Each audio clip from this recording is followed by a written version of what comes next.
नमस्कार श्रोताओं, शाम के ठीक 7:20 हुए हैं और इस समय है आपके अपने कार्यक्रम स्पोर्ट्स स्कैन का।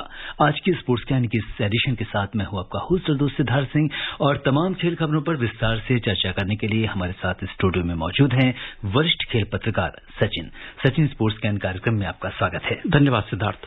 सबसे पहले नजर अब तक की स्पोर्ट्स हेडलाइंस पर। एशिया कप क्रिकेट में अब से कुछ देर बाद सुपर 4 में भारत का सामना पाकिस्तान से होगा। पाकिस्तान ने टॉस जीतकर गेंदबाजी का फैसला किया। भारत और न्यूजीलैंड के बीच बेंगलुरु में खेला गया पहला अनौपचारिक क्रिकेट टेस्ट ड्रॉ। अमेरिकी ओपन टेनिस टूर्नामेंट के पुरुष सिंगल्स में राफेल नडाल, मारिन सिलिच और जेनिक इस्नर चौथे दौर में पहुंचे और डूरन कप फुटबॉल में आज गुवाहाटी में ग्रुप डी में आर्मी ग्रीन का सामना ओडिशा फुटबॉल क्लब से होगा।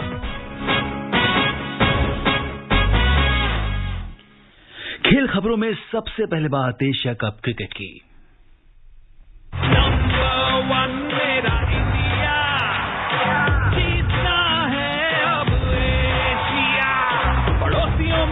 है देखो जीत की उमंग, आगे तिरंगा दिखाएंगे हैं हम न किसी से कम। दुबई में एशिया कप क्रिकेट में अब से कुछ देर बाद सुपर 4 में भारत का सामना पाकिस्तान से होगा। पाकिस्तान ने टॉस जीतकर पहले गेंदबाजी करने का फैसला किया है। टीम में दीपक हुड्डा, हार्दिक पांड्या और रवि बिश्नोई को शामिल किया गया है। पाकिस्तान की टीम में दहानी की जगह मोहम्मद हसनैन को शामिल किया गया है। और श्रोताओं, आकाशवाणी से मैच का आंखों देखा हाल हिंदी और अंग्रेजी में प्रसारित किया जा रहा है। इसे आप FM रेनबो चैनल पर सुन सकते हैं। और आइए सुनते हैं आज के इस मैच पर खेल डेस्क की यह खास रिपोर्ट। अब से कुछ देर बाद सभी क्रिकेट प्रेमियों की नजरें भारत और पाकिस्तान के बीच होने वाले हाई वोल्टेज सुपर 4 के मुकाबले पर लगी होंगी।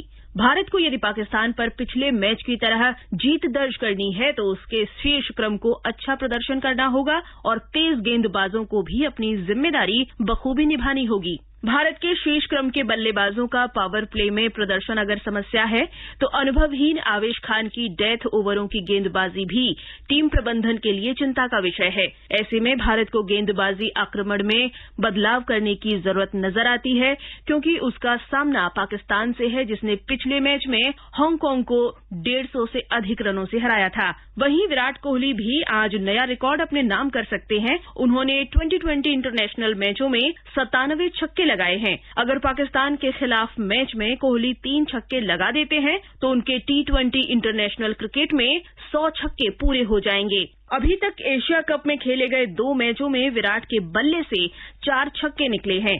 अभी तक 9 बल्लेबाजों ने T20 इंटरनेशनल क्रिकेट में 100 या उससे ज्यादा छक्के लगाए हैं। अगर बात पाकिस्तान की करें तो पाकिस्तान के शीर्ष क्रम के 6 बल्लेबाजों में 2 बाएं हाथ के बल्लेबाज फखर जमा और खुशदिल शाह हैं। ऐसे में भुवनेश्वर कुमार और हार्दिक के साथ एक ऑफ स्पिनर का होना अच्छा संयोजन हो सकता है। अब देखना दिलचस्प होगा कि आज का दिन किस टीम के नाम रहता है। जागृति शर्मा, स्पोर्ट्स स्कैन। जी हां, बेहद दिलचस्प और हाई वोल्टेज मैच अब से कुछ देर बाद होने वाला है। और जब भी भारत और पाकिस्तान का मैच होता है तो कहीं ना कहीं जो है उसमें जो थ्रिल होता है, उसमें जो एक्साइटमेंट होता है और ना सिर्फ हिंदुस्तान और पाकिस्तान में बल्कि पूरे वर्ल्ड में लोग इसको बहुत ही एक्साइटमेंट के साथ देखते हैं। और इस समय जो भी हमारे क्रिकेट फैंस हमें सुन रहे हैं उन्हें हम बता दें कि पाकिस्तान ने टॉस जीतकर गेंदबाजी करने का फैसला किया है। यानी जो टीम इंडिया है वो पहले बैटिंग करने आ रही है। आज टीम में जो कुछ थोड़ा सा बदलाव किया गया है, जो दीपक हुड्डा, हार्दिक पांड्या और रवि बिश्नोई आज की टीम में शामिल हैं। सचिन, आपसे सबसे पहले जानना चाहेंगे कि इस बदलाव को आप कैसे देखते हैं? नहीं, निश्चित तौर पे देखिए हार्दिक पांड्या का तो टीम में आना ही था क्योंकि जो पहला मैच आपने खेला था एशिया कप में पाकिस्तान के खिलाफ तो उसमें जो उनका ऑलराउंड प्रदर्शन था हार्दिक पांड्या का वो हम सब उस अहम योगदान को जान रहे हैं और समझ रहे हैं। फिर अगला मैच चूंकि हांगकांग से था, वो इतनी कोई बड़ी टीम नहीं है तो क्वालिफाइड टीम है, तो भारत को ये लगा कि हम अपने एक जो हमारे ट्रम्प कार्ड है उसको हम अपना आराम दे सकते हैं। तो उन्होंने ऋषभ पंत को आजमाने का उसमें फैसला किया। तो हार्दिक पांड्या तो एक तरीके से मतलब उस रेस्ट पे थे पिछले मैच में, तो उनको तो टीम में आना ही था क्योंकि ये हमारे लिए बहुत महत्वपूर्ण मैच है। अब तो सुपर 4 है तो अब तो सारे ही मैच महत्वपूर्ण सिद्धार्थ तो हम सब समझते हैं। लेकिन अच्छी बात यह कि हमारा पहला मैच ही हमारे जो परंपरागत जो प्रतिद्वंदी हैं पाकिस्तान, उसी के साथ पड़ा है, तो ये और ज्यादा रोमांचक मैच होने की उम्मीद है। जहां तक आपने बात करी टीम की, तो वो एक अवश्यंभावी था कि वो लौटें। अब दूसरी बात ये थी कि ऋषभ पंत को टीम में कैसे बनाए रखा जाए, तो एक ये बात, लेकिन आवेश खान भी वायरल की वजह से नहीं खेलने की स्थिति में थे, तो इस वजह से जो है रवि बिश्नोई को टीम में ले लिया। दिनेश कार्तिक हटे तो दीपक हुड्डा को ले लिया, तो उन्होंने बल्लेबाजी भी अपनी अच्छी रखने की कोशिश की है और गेंदबाजी को भी उसी धार के साथ बनाए रखने की कोशिश की है जिस तरीके की पहले 2 मैचों में नजर आई थी। तो टीम कुल मिला के ठीक लग रही है। बाकी ये है कि भारतीय टीम में जो कमजोरियां दिखाई दी थी, अगर वो उनसे पार पाती हैं, अभी हम लोगों ने अभी प्रीव्यू भी जो सुना उसमें भी ये बात थी कि भाई हमारा शीर्ष क्रम अच्छा चले, मध्य जब हमारे गेंदबाजों की जब बारी आएगी तो जो हम बीच के ओवर हैं उसमें स्पिनर किस तरीके से बांध के रखते हैं, ये सब बातें। और जो टॉस का जो एक अहम पहलू था, तो वो तो हमने देखिए गंवा दिया, क्योंकि बात ये की जा रही थी कि टॉस महत्वपूर्ण भूमिका अदा करेगा और जो टॉस जीतेगा निश्चित तौर पे वो पहले बल्लेबाजी नहीं करेगा, वो पहले गेंदबाजी करना चाहेगा।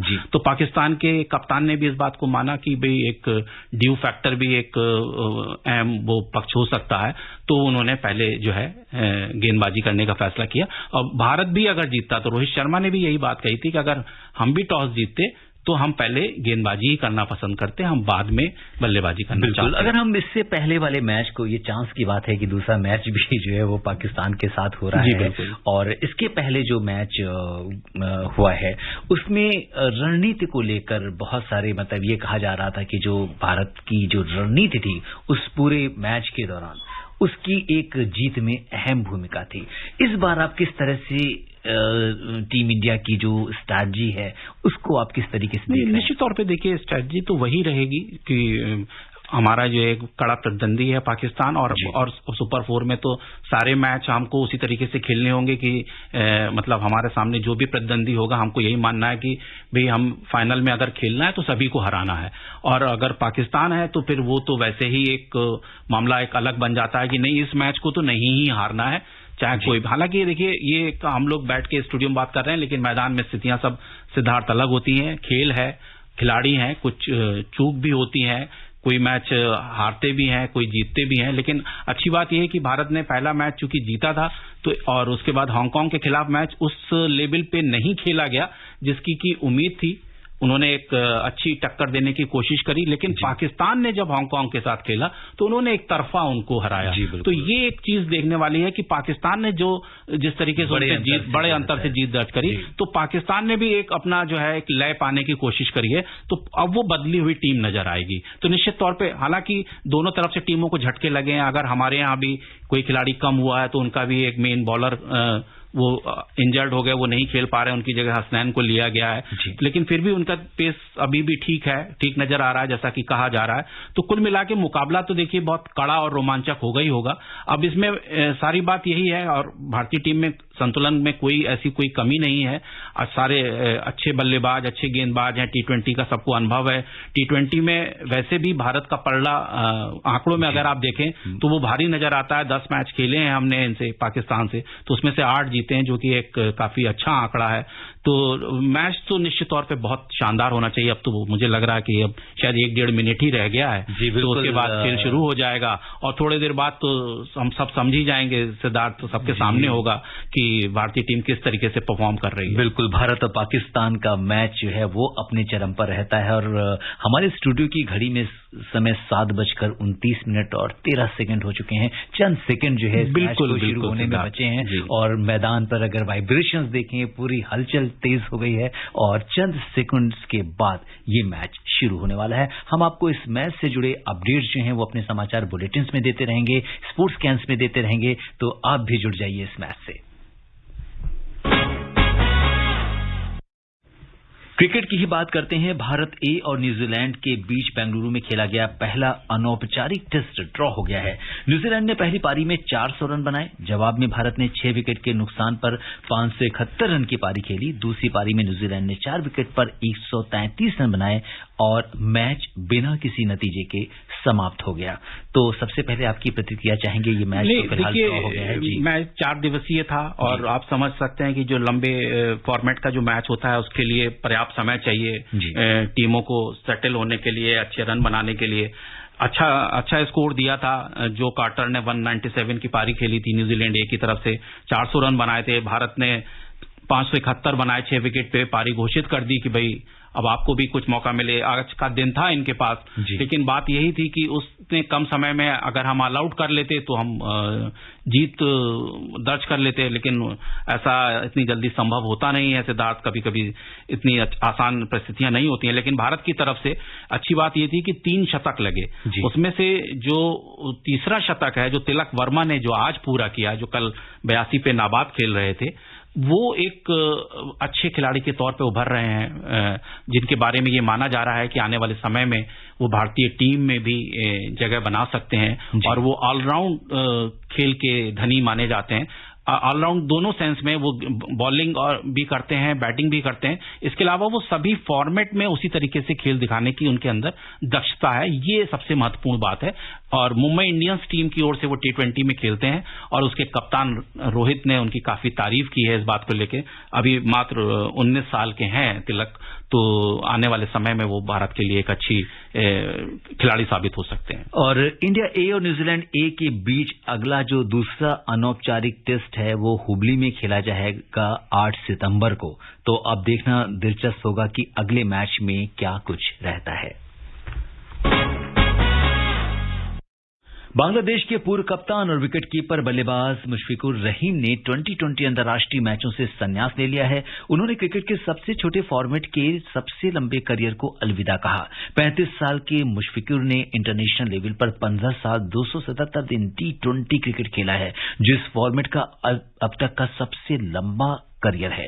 दाएं हाथ के विकेटकीपर बल्लेबाज ने 28 नवंबर 2006 को शाकिब अल हसन के साथ जिम्बाब्वे के खिलाफ डेब्यू किया था। उन्होंने अपना आखिरी मुकाबला 1 सितंबर 2022 को एशिया कप में श्रीलंका के खिलाफ खेला था। इस मैच में बांग्लादेश को 2 विकेट से हार का सामना करना पड़ा था। हालांकि मुशफिकुर रहीम की जब भी बात होती है एक ऐसे खिलाड़ी के रूप में देखा जाता है, उन्होंने बांग्लादेश की टीम के जो तरक्की है उसके वो बहुत बड़े साक्षी रहे हैं और उसमें उनकी महत्वपूर्ण भूमिका भी रही है। क्योंकि आप देखिए कि जब 2007 वर्ल्ड कप में बांग्लादेश ने भारत को हरा के उलटफेर कर दिया था, तो यही सब खिलाड़ी थे उस टाइम उस टीम में मौजूद जिनकी वजह से वो सब संभव हो पाया था। और उसके बाद उन्हें दर्जा भी मिला आईसीसी की तरफ से बांग्लादेश टीम को। तो निश्चित तौर पे इतना लंबा कैरियर था उनका, अब उनको लग रहा होगा कि शरीर उस तरह से साथ नहीं दे रहा है, तो उन्होंने ये फैसला किया। अच्छा है, क्योंकि लंबे समय तक वो टीम के साथ ही रह चुके हैं। तो मुशफिकुर रहीम को स्पोर्ट्स कैन की पूरी टीम की ओर से ढेर सारी शुभकामनाएं और बधाई। टेनिस कोर्ट पर अपने खेल से सबको सम्मोहित करने वाली महान टेनिस खिलाड़ी सेरेना विलियम्स का सफर समाप्त हो गया है। यूएस ओपन उनका अंतिम ग्रैंड स्लैम टूर्नामेंट था और इसके तीसरे दौर का मैच उनके पेशेवर खिलाड़ी के रूप में आखिरी मैच था। सेरेना का करियर उपलब्धियों से भरा हुआ था। कुल 73 खिताब में से 23 ग्रैंड स्लैम उनके नाम है। आइए सेरेना के टेनिस के इस कामयाबी भरे सफर पर सुनते हैं स्पोर्ट्स डेस्क की यह खास रिपोर्ट। पिछले 2.5 दशक से टेनिस कोर्ट की सुपरस्टार रही सेरेना विलियम्स ने वो सब उपलब्धियां हासिल की हैं जो किसी भी खिलाड़ी का सपना होती हैं। सेरेना ने अपने करियर में कुल 73 खिताब जीते हैं। इनमें 7 Australian open, 3 French open, 6 US open और 7 विंबलडन को मिलाकर कुल 23 ग्रैंड स्लैम खिताब शामिल हैं। इस दिग्गज टेनिस खिलाड़ी सेरेना का यूएस ओपन के तीसरे दौर में हार के साथ पेशेवर करियर भी समाप्त हो गया। सेरेना 26 सितंबर को 41 वर्ष की हो जाएंगी और अब वो अपने परिवार और व्यावसायिक कार्यों में ध्यान देना चाहती हैं। ये दिग्गज खिलाड़ी 3 घंटे से भी अधिक समय तक चले मैच में अजला टोमलजोनोविच से हार गई थी। सेरेना ने 5 मैच पॉइंट बचाए, लेकिन आखिर में जब उनका शॉट नेट पर लगा तो उनकी आंखें भी छलक उठी। सेरेना के लिए ये उनका आखिरी मैच था। उन्होंने मैच के बाद कहा कि ये मेरे लिए अब तक का सबसे अविश्वसनीय सफर रहा है। मैं हर उस व्यक्ति की आभारी हूं जिसने कहा, सेरेना आगे बढ़ो, और ये कहकर मेरा हौसला बढ़ाया। सेरेना ने जैसे ही अपना संबोधन शुरू किया, उनका गला रुंध गया और कोर्ट तालियों की गड़गड़ाहट से गूंज उठा।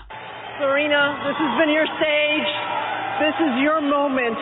What would you like to say to your family, your friends, and all the millions of fans that are watching you around the world?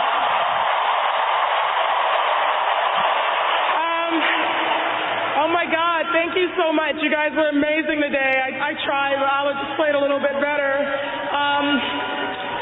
Thank you, Daddy.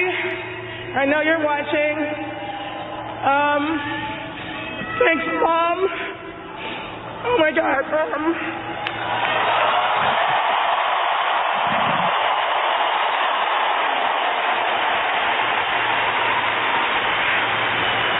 Just thank everyone that's here, that's been on my side so many years, decades. Oh my gosh, literally decades.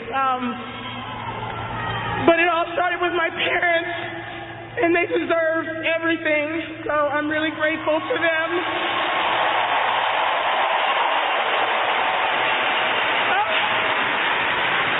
Oh my God, these are happy tears, I guess. I don't know. And I wouldn't be Serena if it wasn't Venus. So thank you, Venus.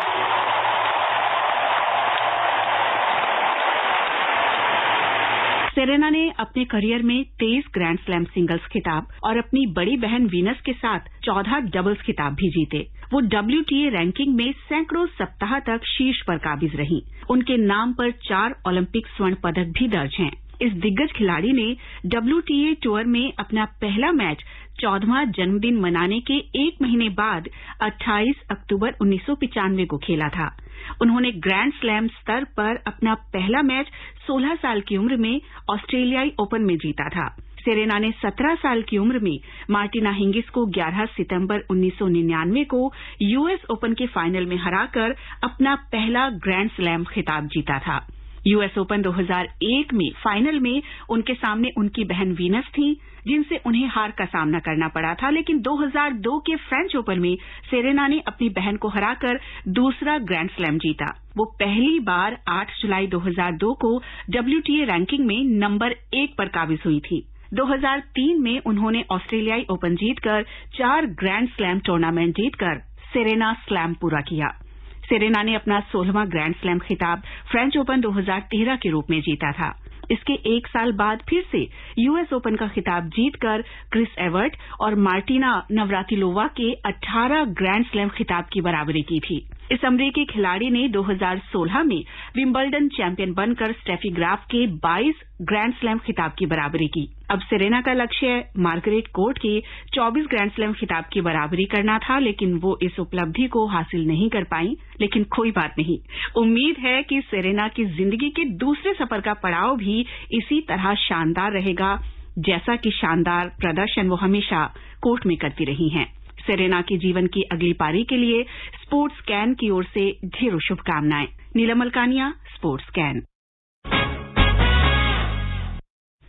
इस बीच अमेरिकी open tennis tournament के पुरुष singles में Rafael Nadal, Marin Cilic और जानिक Sinner चौथे दौर में पहुंच गए हैं। महिला सिंगल्स की बात करें तो शीर्ष वरीयता प्राप्त पोलैंड की इगा स्विएटेक, बेलारूस की आयरना सबलेंका और चेक गणराज्य की कैरोलिना प्लिस्कोवा भी चौथे दौर में पहुंच गई हैं। तो अब फिलहाल जो यूएस ओपन है उसकी स्थिति ये है, क्या कहेंगे? निश्चित तौर पे टूर्नामेंट अच्छा चल रहा है और कुछ बड़े खिलाड़ियों के लिए। महिलाओं में जरूर हम ये कह सकते हैं कि पिछली बार की जो 3 सेमीफाइनलिस्ट जो है वो अब तक हार के बाहर हो चुकी हैं। सिद्धार्थ सिर्फ सबालेंका बची हैं, तो अब इससे ज्यादा और वो लिटफेर ना हो तो यही ज्यादा बेहतर होगा। कम से कम कुछ अच्छे खिलाड़ी, अनुभवी खिलाड़ी सामने आए निकल के, जिससे कि रोमांचक मैच हम लोग को देखने को मिले। बिल्कुल। और जहां तक नडाल की बात है वो भी, और सिलिच की बात करें, स्नर की बात करें, तो बेहतरीन खिलाड़ी हैं। अच्छा चल रहा है इन लोगों का, अभी तक प्रदर्शन बढ़िया चल रहा है। अब थोड़े जरूर मुकाबले और कठिन हो जाएंगे, तो उसमें अब ये देखने वाली बात होगी कि कोई ऐसा उलटफेर न देखने को मिले हम लोगों को। और श्रोताओं, समय अनुमति नहीं दे रहा है कि हम कुछ और खेल खबरों पर चर्चा करें। सचिन, आप हमारे स्टूडियो में तमाम खेल खबरों पर विशेषज्ञ राय साझा करने के लिए आपका बहुत बहुत धन्यवाद और आभार। धन्यवाद सिद्धार्थ। श्रोताओं, स्पोर्ट्स कैन में आज के लिए बस इतना ही। अगर आप इस कार्यक्रम को दोबारा सुनना चाहते हैं तो लॉग ऑन कर सकते हैं हमारी वेबसाइट newzoneair.nic.in पर। कल शाम 7:20 पर दोबारा मुलाकात के वादे के साथ इजाजत दीजिए अपने होस्ट और दोस्त सिद्धार्थ सिंह को। तब तक के लिए नमस्कार, शुभ रात्रि।